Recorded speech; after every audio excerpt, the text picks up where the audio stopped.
Mais curieusement, cet argent est escamoté subrepticement par l'employeur. Il y a flagrance. C'est pour cela que nous sommes venus voir notre autorité de tutelle, c'est le ministre des Communications et Médias. Depuis le 24 août 2023 jusqu'à ce jour, il n'y a pas de réponse. Il y a flagrance. La Constitution est claire. Le ministre est responsable de son secteur. Il agit par voie d'arrêté. C'est pour ça que nous sommes venus poser ces problèmes. Depuis lors, il n'y a aucun feedback. Nous ne comprenons pas. On nous apprendra que ce n'est pas le premier jour. Oui, depuis le 24, donc jusque-là... Que vous êtes ici. Oui. C'est-à-dire, ces mandataires-là, il y a des décennies, il est là depuis 22 ans. Donc nous ne comprenons pas. Il n'y a pas des hommes intelligents de ces pays pour continuer à occuper ces postes-là, conduire une entreprise hautement stratégique. C'est les réseaux nationaux des télécommunications par satellite. Tous les services de sécurité sont saisis. Mais nous ne comprenons pas le messier-là. Même s'il y a la lenteur administrative, depuis les 24 jours, ça séjour. C'est pour ça que nous avons dit que le ministre Mouyaya est silencieux. Nous ne comprenons pas. Il y a un scandale du siècle, financier du siècle. Il n'agit pas. C'est sa responsabilité, ses responsabilités. Pourquoi il n'agit pas? Donc nous ne comprenons pas. Donc c'est pour cela que nous continuons toujours à venir plaider ces problèmes pour qu'ils trouvent la solution. Nous ne comprenons pas. Par rapport aux dispositions réglementaires, constitutionnelles, il n'y a pas à dire, peut-être on pourrait vous trouver peut-être au Parlement, où sont les députés, ou peut-être dans la primature. Moi, jusque-là, nous sommes encore là. Nous attendons un feedback par rapport... C'est lui notre autorité directe. Il va nous donner la conclusion par rapport à ça. Il doit avoir qu'on puisse aller en amont. Voilà l'essentiel de notre... Bon, papa, tout le blalinga la preuve de bien. Tu évites bino batwa ya Metelsetat. Rien à parler au Limisanga. Voyez na ministère ya communication. Bozako exiger nini, bozako senga na ministre nini. Pourquoi awa? Bolingi penda nini, droit na bino nini bozo senga awa. Soko ko limbo la lingala. Biso délégation syndicale nationale du Renatessat. Tous awa na ba travailleurs. La minute oyo parce que détournement financier, il y a rémunération à l'argent. Décennies. Parce que là, tu es devant notre ministre tutelle, pour éviter que tu l'embillé, à ça déjà plus de 22 ans, nous sommes départ. Donc, à l'Oua, à Tikabiso, à Luka Moutmoussousou, va remplacer Bisso. C'est ça notre solution que nous avons besoin. Donc, vous voulez kaka changement alimentaire.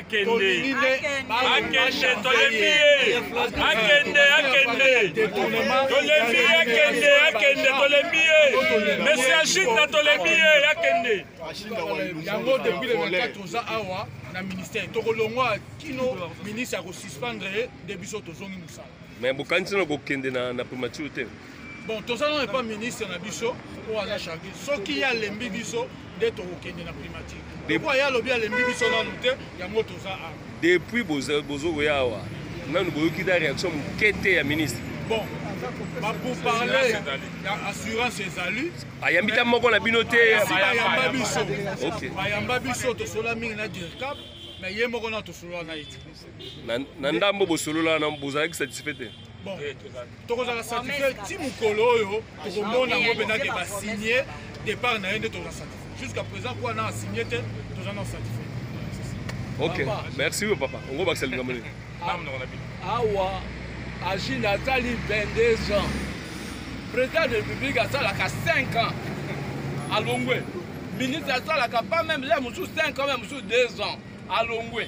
Donc c'est qu'Achina ADG 22 ans. Donc à l'équipe on a pouvoir. Ba yebisa biso nde to yo kabango. So ka l'équipe on a pouvoir. Akenda biso to lingi so mona yo na biso te. Oui papa, on va accélérer. Papa. Likambo Renatessat eza pasi soko so mona ba jambo. Tongo midi poko bazoya awe pa muyaya. Ashinda anyokoli ba agent oyo mingi. Rémunération à Renatessat 100% nango 70% futa makalibanda. Et pas ba conseiller na ba cabinet ba wapi na ba direction paye bango nde bazo toucher ba 6 millions ba 7 millions 10 millions 30% tikali 20% zo pesa ba o bazala cabinet na ye tandis que 10% dazo pesa ba mieto zo mona a ba tato bazo réclamer Reprendre. Yango zomona. Tolobi Mouyaya, il faut suspendre Chinda. Puis à cause de la poursuivi la justice. Parce qu'il a sali insubordination contre décision chef de l'État. IG faisait au courant une situation à Renatelsat. Donc il faut la poursuivi, peut pas kangaye. Détournement dans nous. Mis à la disposition des agents de Renatelsat. Mais curieusement, cet agent est escamoté subrepticement par l'employeur. Il y a flagrance. C'est pour cela que nous sommes venus voir notre autorité de tutelle, c'est le ministre des Communications et Médias.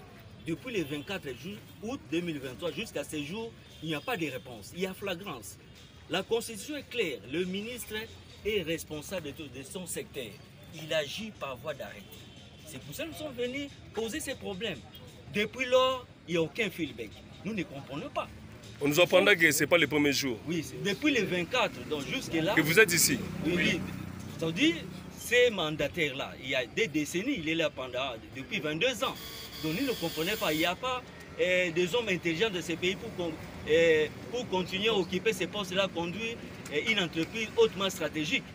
C'est les réseaux nationaux de télécommunications par satellite. Tous les services de sécurité sont saisis. Mais nous ne comprenons pas le messier-là. Même s'il y a la lenteur administrative, depuis les 24 jours, ça séjour. C'est pour ça que nous avons dit que le ministre Mouyaya est silencieux. Nous ne comprenons pas. Il y a un scandale du siècle, financier du siècle. Il n'agit pas.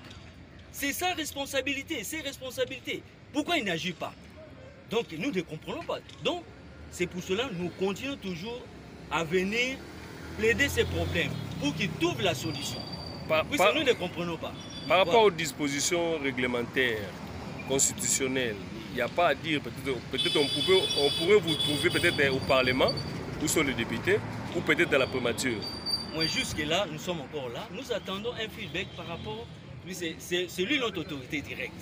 Il va nous donner la conclusion par rapport à ça. Il doit avoir qu'on puisse aller en amont. Voilà l'essentiel de notre... Bon, papa, tout le blalinga la preuve de bien.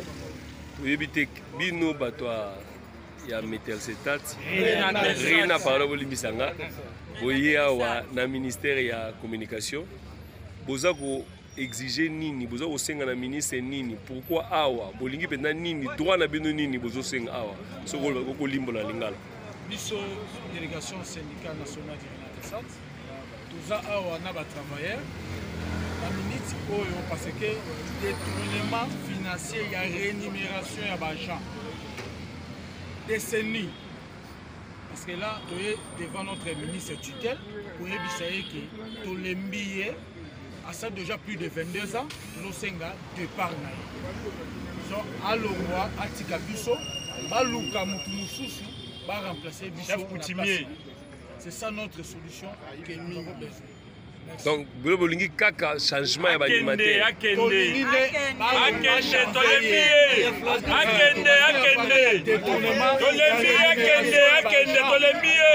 Monsieur Achille, yango depuis le 24 ans awa na ministère tokolongwa kino ministre a suspendre début tozongi musala. Mais vous continuez à kende na primature te. Bon, toza non pas ministre na biso pour ala charger. Soki ya lembi biso de tokende na primature. Pourquoi ya lobi ya lembi biso na note yango toza a. Depuis bozo yawa. Nanu boyoki da réaction mukete ya ministre. Bon, pour parler d'assurance et alu, ayambita moko na binote bayamba biso. OK. Bayamba biso to sola mingi na directeur, mais yé moko na to sola na iti. Na ndambo bosolola na bozaki satisfait. Bon. Tokozala satisfait ti mukolo oyo to komona ngo bena ke ba signer départ na yende to satisfait. Jusqu'à présent quoi na signé te to na satisfait. OK. Merci papa. On va baxel ngamoni. Awa Agile Nathalie 22 ans. Président de la République a 5 ans. À Longwe. Ministre a pas même là, 5 ans, même 2 ans. À Longwe. Donc, c'est qu'Agile ADG 22 ans. Donc, à l'équipe, on a pouvoir. Il y a des établissements de Toyo Kabango. Donc, à l'équipe, on a pouvoir.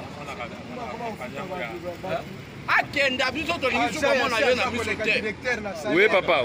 Papa. Kambo Renatelsat, eza pasi soko somona baja oyo tongo midi poko bazoya awe pa Mouyaya. Ashinda anyokoli ba agent oyo mingi.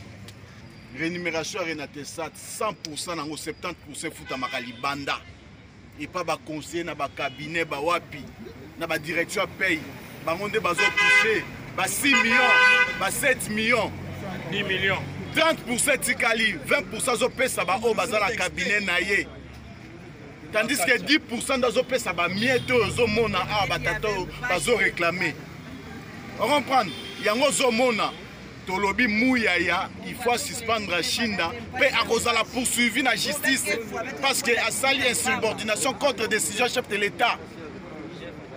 IG faisait au courant la situation à Renatelsat. Donc il faut la poursuivi pe ba kangaye détournement nanou